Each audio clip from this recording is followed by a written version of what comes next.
All right, well, on our journey through the Old Testament, we are headed to Genesis chapter 12 next. And this is a really pivotal and important chapter in the life of Israel because this is the moment where God, instead of seeming to focus on the world, he narrows his focus onto one family through which the promise of prosperity and life and blessing is going to flow all through this one man and his family.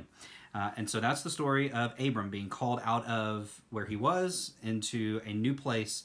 But along with that calling, along with that, hey, come from here to here, is not just a change of location, but a change of really who Abram is. And so God blesses him. God tells him several things about himself that, hey, I'm going to do this for you. I'm going to do this for you. I'm going to do this for you.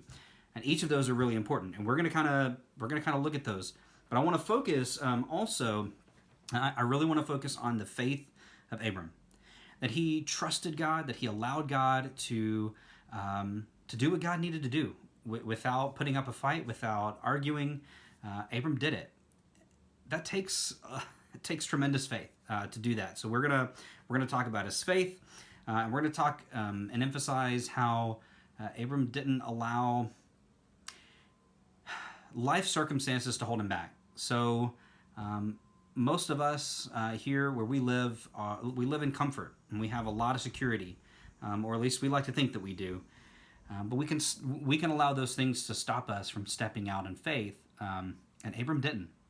He allowed himself to be pushed and used by God, even in the midst of, having to step out in that faith. So as you can see, it really comes down to faith. That's what this week is about.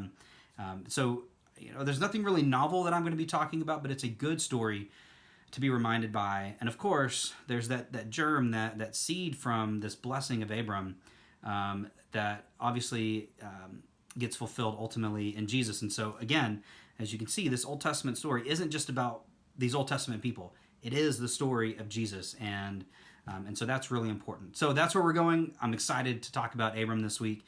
So read chapter 12 of Genesis, do your own study, get prepared, and come ready to hear on Sunday and to engage the conversation. I'll see you there.